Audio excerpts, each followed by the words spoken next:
Coordinador del Centro de Modelística y Pronósticos Económicos de la Facultad de Economía UNAM. Y ustedes van a notar que estoy presentando ahí en un orden un poquito diferente. Bueno, también tengo aquí a mi lado Ramón Padilla Pérez, él es jefe de Unidad de Desarrollo Económico de la CEPAL, que conocemos también porque aquí tenemos nuestra sede regional, y también Juan Carlos Rivas, oficial de Asuntos Económico en la Unidad de Desarrollo Económico también de la CEPAL, y están con nosotros aquí en esta sala Mario Molina. Bueno, estamos en webcast. Ustedes que nos acompañan, les envío un saludo muy especial, y ustedes también saben que pueden ya mandar sus preguntas para uno de nuestros tres expertos, o para los tres, como quieran ustedes, y en español o en cualquier otra lengua que ustedes se sientan más cómodos. Es importante también mencionarles a nuestros colegas periodistas que webcast está funcionando para ustedes. Después que esta reunión termine, ustedes también pueden bajar el video en nuestra página sino.mx. Amigos, este informe ofrece un acercamiento al impacto que han tenido los menores precios de las materias primas, el bajo crecimiento comercial y también, como todos sabemos que acompañamos los periódicos y los noticieros todos los días, la desaceleración de China en América Latina y sus efectos también para el Caribe.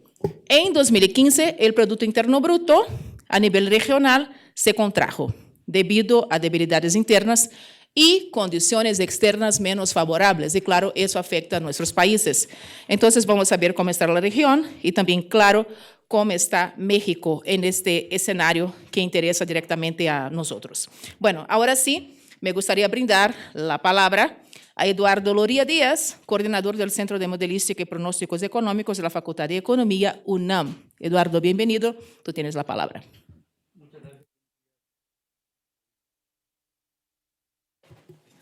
Gracias, buenos días. Agradezco mucho la introducción que acaban de hacer, y sobre todo agradezco a Sebastián Vergara, quien está en las oficinas centrales de Naciones Unidas, la invitación para estar presentando este informe por segunda vez consecutiva, y a Mariana Castro por todas las gestiones para hacer posible esta invitación tuviera efecto. Bien, lo que voy a hacer ahora es presentar los principales rasgos, las principales características que presenta el informe del WESP, que es la situación y perspectivas de la economía mundial en 2016, hablando en términos muy generales de lo que presenta este documento, este importante documento, a nivel de temas, a nivel de regiones y a nivel del mundo en su conjunto. Entonces, bueno, voy a dividir para ser más específico y para no perderme, porque el documento es extenso, es un documento grande, ¿no? Es un esfuerzo muy importante que hace las Naciones Unidas. Voy a tratar de dividir mi presentación en cuatro temas, ¿no? El primero es las tendencias macroeconómicas globales, es decir, qué es lo que hacia finales del 2015 el Departamento de Estudios Económicos y Sociales de las Naciones Unidas identificaban como las principales tendencias macroeconómicas. El segundo son las turbulencias o los fenómenos que están afectando al crecimiento mundial. En tercer lugar, voy a hablar de elementos de política económica que el documento identifica como posibilidades que permitirían un mejor desempeño o desenvolvimiento de la economía global. Y por último, voy a hablar en términos muy generales, ya que Ramón lo va a hacer en forma particular. Voy a presentar en forma muy general algunas características y rasgos que está presentando la economía de América Latina y el Caribe de acuerdo con este documento de Naciones Unidas. Bien, empecemos entonces por el primer tema, que es tendencias macroeconómicas globales.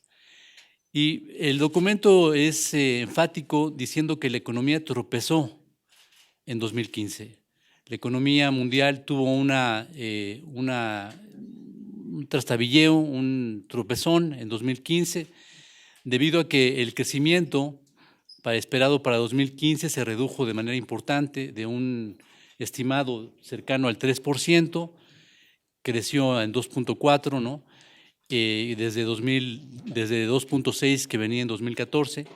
Entonces realmente es una importante caída, digamos, del crecimiento económico mundial, y también del valor del comercio internacional, básicamente por el precio de los commodities que se ha despeñado prácticamente, ¿no? La segunda característica es que ha habido una desaceleración muy pronunciada en los países en desarrollo, gracias a esta caída de los precios de los commodities, que son básicamente los productos que exportan esta parte del mundo, ¿no? Y que ha habido una débil demanda agregada, ¿no? O sea, el mundo está presentando una débil demanda agregada, caída en los precios de las materias primas, como ya mencionaba, también una caída del valor del comercio, que a su vez se ha transformado en una débil demanda de productos de importación de los países desarrollados, con lo cual se ha hecho una especie de círculo vicioso. Es decir, los países en desarrollo exportan materias primas, han caído los precios y por lo tanto su capacidad de importar bienes industrializados o bienes de mayor contenido tecnológico de los países desarrollados ha bajado, y esto ha afectado, por lo tanto, el volumen de comercio, el volumen de producción y los tipos de cambio y los flujos de capitales. O sea, ha habido una gran volatilidad en tipos de cambio, flujos de capital y activos financieros en el mundo que se han coordinado para tener un desempeño bastante, lento en el contexto internacional. Y por lo tanto es difícil pensar en que el empleo sea una variable que tenga un desempeño aceptable, y el documento plantea que particularmente para la región de América Latina lo que va a ocurrir es que va a haber un crecimiento del empleo muy magro, y esto va a hacer que el empleo informal se fortalezca en todos los países de la región. Sin embargo, el documento, que entiendo que es un documento que se elaboró en el último trimestre del año pasado, plantea que el crecimiento del mundo estará en alrededor del 3% este año y el siguiente.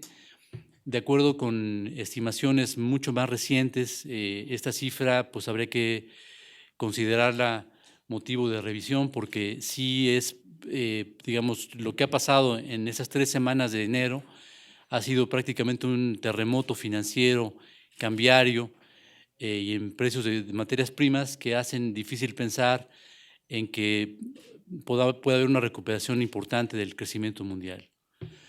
Bien, esta gráfica no viene en el reporte, pero yo la incorporé. Es una ventana muy larga de crecimiento desde 1970, ¿no? Y ahí lo que vemos con raya discontinua es una tendencia de largo plazo del crecimiento mundial desde el año 1970 hasta 2015 con los datos de WESP. Y lo que observamos ahí es una trayectoria de menor crecimiento de largo plazo, ¿no? Venía de una trayectoria de 4% y estamos ahora sobre una trayectoria de crecimiento del 2%, ligeramente arriba del 2%. El último dato más alto de largo plazo fue en el año 2000, donde observábamos una tendencia, una trayectoria de crecimiento del 3%, de suerte que estaríamos, de acuerdo con el dato de este reporte, creciendo sobre la trayectoria de largo plazo que está reflejando la economía internacional en los últimos años. Ahora, si vamos por regiones del mundo, y para el periodo que se ocupa el reporte, 2007-2017, lo que observamos es de que hay una recuperación relevante, aunque es baja, pero una recuperación relevante de las economías desarrolladas, ¿no? Y por primera vez desde el año 2010 estarían acercándose a una tasa de crecimiento del 2%, ¿no? Después de que han estado sumidas en un largo letargo, ¿no? Como se ve ahí, las 4 regiones del mundo, que son los países desarrollados, los países en desarrollo, las economías en transición, son las economías exsocialistas, con la línea roja, y el mundo, estarían observando todas ellas una recuperación importante 2016-2017. Lo que llama la atención es que esta recuperación de la economía desarrollada, de las economías desarrolladas, va a contribuir en mayor medida al crecimiento de todo el mundo, a diferencia de lo que había pasado desde la gran recesión de 2009, ¿no? donde las economías emergentes habían tenido mayor contribución en el arrastre de crecimiento económico, tal como lo podemos ver aquí. Se debilita un poco la contribución de China, se debilita el arrastre de los países en desarrollo y se fortalece el arrastre de los países desarrollados, que es en materia de agenda externa, de política económica en materia externa que tuvo el kirchnerismo, con lo que en poquitos meses y en poquitas reuniones ya dejó claro lo que va a hacer Macri al respecto de la alineación política y económica internacional. Respecto del primer punto, por eso decía, voy a ser quizá un poquito abstracto al principio, pero después la cosa se va a ir entendiendo probablemente mucho más fácilmente. Quiero que reflexionemos un poco respecto de algunas tendencias del capitalismo. Digo, porque nosotros todos vivimos en una economía capitalista, la mayoría de los países viven en una economía capitalista que hoy en día, luego de varios años de existencia del capitalismo, básicamente a nivel global está gobernada por las grandes corporaciones transnacionales. ¿Sí? Esta es una realidad que difícilmente alguien la pueda discutir. No vivimos en un mundo, como dicen los teóricos más neoliberales o neoclásicos, de competencia perfecta. Hoy el mundo, productivamente, comercialmente, en términos de inversiones productivas, en términos de inversiones financieras, hoy lo manejan un grupo de empresas muy concentradas en todos los sectores a nivel mundial, que tienen algunas tendencias muy claras desde el comienzo del capitalismo. Digo, al comienzo del capitalismo se vio que, salvo en sus primeros momentos, las empresas, a medida que van creciendo, van saltando de uno de los países, de algunos países a los otros. Buscan nuevos mercados a través de exportaciones, después se instalan a través de inversiones, después a través de inversiones de carácter financiero. Es una tendencia del capitalismo que es hacia una creciente integración del mundo en materia económica, una creciente apertura del mundo en materia económica. Y en los últimos años se ha empezado a hablar de algunos fenómenos que tienen algún nombre particular. ¿Se acuerdan de cuando se hablaba mucho de la globalización? ¿Sí? Que básicamente era esta idea de que, bueno, el mundo ya no tiene fronteras, o en principio está en una tendencia a perder las fronteras, en donde cada una de las empresas va a ir a buscar por el mundo aquellos lugares en donde sea más conveniente invertir de acuerdo a las capacidades que tengan esos países. Hoy ya no se usa más la palabra mucho globalización, porque esa palabra estalló por los aires, no sé si algunos se acordarán. Sí, bueno, en Argentina fue Menem, pero en otros lados del mundo estalló por otros lugares, en las cumbres de la OMC a finales de los 90, etcétera, en donde los globalifóbicos, ¿se acuerdan esa categoría de los militantes que iban a luchar en contra de la globalización? Eso estalló por el mundo. Ahora trajeron un concepto nuevo, pero ¿qué es lo mismo? Se llaman cadenas globales de valor. Ahora los organismos internacionales, la Organización Mundial del Comercio, el Fondo Monetario Internacional, la Organización para la Cooperación y el Desarrollo Económicos, que es el Club de los Países Ricos, nos hablan de que, bueno, hoy el mundo cambió.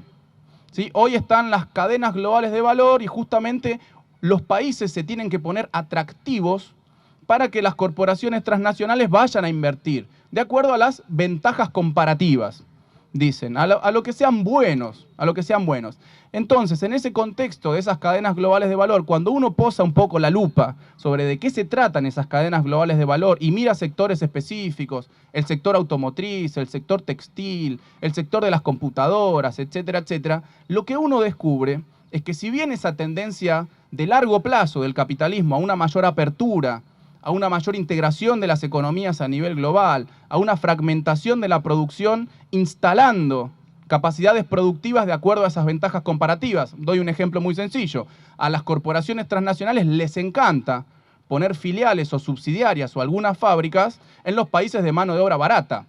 Pero en los países de mano de obra barata, ¿qué van a hacer? Los procesos de ensamblaje, nada más. Como decía Andrés, llevan los motores, llevan las cajas de cambio, y lo único que hacen es aprovechar la mano de obra barata, porque son justamente procesos mano de obra intensivo para armar el coche. Pero el coche está producido, la computadora en un país desarrollado, el motor en otro país desarrollado, la caja de cambios en otro país desarrollado. Pero repito, cuando uno posa la lupa sobre esas cadenas globales de valor a nivel sectorial, lo que encuentra es que más que globales, esas cadenas de valor son regionales. ¿Sí? Las corporaciones transnacionales definen la producción y el comercio a nivel mundial todavía pensando en regiones. Quizá ya no pensando en países, eso es cierto, pero no pensando solamente en el globo, pensando en regiones. Y voy a dar un ejemplo muy claro, que hay varios autores que lo han caracterizado. Hoy en día, cuando uno mira al mundo y qué se produce en el mundo, puede ver como una suerte de 3 fábricas regionales. Una fábrica es América del Norte, ¿sí? Como Estados Unidos como centro de esa fábrica, con los principales procesos productivos, los más sofisticados, los que requieren trabajadores más capacitados, los que requieren más investigadores, más ingenieros, ¿sí? Ese es el centro de esa fábrica regional, y Canadá. Y después hay un montón de países cercanos, puntualmente la maquila mexicana en la frontera norte con Estados Unidos, pero también muchos países de América del Norte, que lo que aportan a esa cadena regional de valor, por ejemplo, para producir textiles, para producir computadoras o para producir autos, es la mano de obra barata. Entonces, las corporaciones globales, las corporaciones transnacionales, lo que definen es, bueno, hago determinadas partes del proceso productivo en Estados Unidos, en donde necesito ingenieros, un buen sistema científico, una producción más competitiva en términos de trabajadores calificados, y el resto los hago en los países de mano de obra barata, que ahí enchufan las partes, las piezas, los componentes, etc. Otra cadena regional de valor es Europa, los países centrales de Europa Occidental, con Alemania a la cabeza, pero también Holanda, algo Italia, Francia, el Reino Unido, que también tienen su propia periferia de mano de obra barata y de servicios. ¿Sí? Los países que los terminaron llamando los pigs, que en inglés significa cerdos. Miren cómo los trataban a sus propios compañeros, digamos, los europeos, que le ponían ese nombre despectivo. Portugal, Irlanda, Grecia, España, los pigs decían. ¿Sí? Es por las iniciales, pero justamente esas iniciales significan cerdos. Podrían dar la vuelta a las iniciales para no ser tan... Pero bueno, no les importa nada, claramente. Y también, obviamente, algunas zonas más periféricas que tienen mano de obra muy, muy barata. África del Norte, Europa Occidental, que además tiene una segunda virtud, la mano de obra de Europa Oriental, perdón, de Europa, países del bloque soviético. No solo que era barata, sino que además era tremendamente formada, porque los aparatos educativos del comunismo eran muy buenos. Entonces era el mejor de los mundos. Para las empresas alemanas se mudaron rápidamente todas sus fábricas cuando se hizo la caída del muro. Mudaron todas sus fábricas muy rápidamente a Europa Oriental para aprovechar la baratura y la altísima calificación de la mano de obra de los países soviéticos, ex países soviéticos. Y después, sur y sudeste asiático, ¿sí? Japón, Corea del Sur, y ahora China. Aparece como casi una cadena regional en sí misma, porque es un país continente que tiene una tremenda heterogeneidad a su interior, tiene zonas muy desarrolladas, con mucho desarrollo científico, pero también tiene un campo que abastece de mano de obra barata constantemente con sus 1.300 millones de personas. Esos hoy son los... Lo que vamos a tener ahora es un año de transición, ¿no? O sea, venimos de 12 años de un estilo de gobierno, de una forma de gobierno, de una política económica determinada que con sus aciertos y desaciertos, digamos que sobre el final ha generado una acumulación de desequilibrios impresionante que alguien iba a tener que resolver, alguien iba a tener que encarar, ¿no? Entonces, bueno, las elecciones, el nuevo gobierno están generando todas unas expectativas muy favorables de cambio y 2016, que ya se vio un poquito sobre estos últimos días de 2015, va a ser el año de las reformas, o sea... Mucho se dice a veces de que los primeros 100 días son clave, ¿no? Lo que no se hace en los primeros 100 días no se hace más. Por eso cobra vital importancia el primer trimestre, que va a ser de profundas reformas. Pero la verdad que ya se han tomado buenas medidas en términos de la economía, ¿no? Es decir, eliminación del cepo, eliminación de la mayor parte de las retenciones, una propuesta de reforma del régimen del impuesto a las ganancias, digamos, todas cosas que se venían reclamando que eran muy importantes, especialmente la salida del cepo, te diría, que eso tenderían a...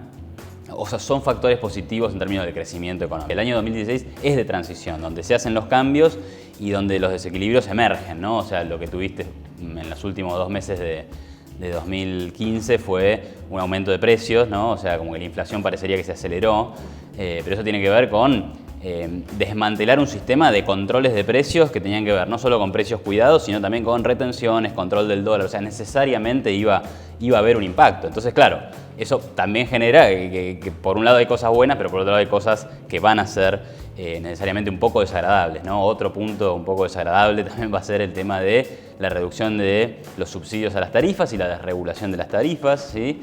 Eso va a generar un impacto en el bolsillo innegable. Todos estos años fue un periodo de estimular el consumo, ¿no? O sea, controlar las tasas de interés, darle a la emisión monetaria, al gasto público, etc., ¿no? Entonces, en ese sentido, por ahí no tengas tanto protagonismo del lado del consumo, pero sí vas a tener protagonismo del lado de la inversión. O sea, te diría que el protagonista debería ser la inversión, ¿no? O sea, reducir impuestos, dar un marco de previsibilidad, cambiar las instituciones hacia algo de mayor respeto de la propiedad privada, bajar la inflación. Todo eso tiende o debería tender a generar mayor inversión, ¿no? La eliminación del cepo es clave para el tema de inversión extranjera directa, un punto en el que hemos quedado totalmente relegados, ¿no? Antes del año 2001 a nosotros nos llegaba alrededor del 30% de la inversión extranjera directa que llegaba a todo el continente, y en el año 2014 fue el 4%. O sea, es un nivel de deterioro muy importante que debería revertirse. Así que te diría que en ese punto la inversión me parece crucial. Y por otro lado, el sector de los bienes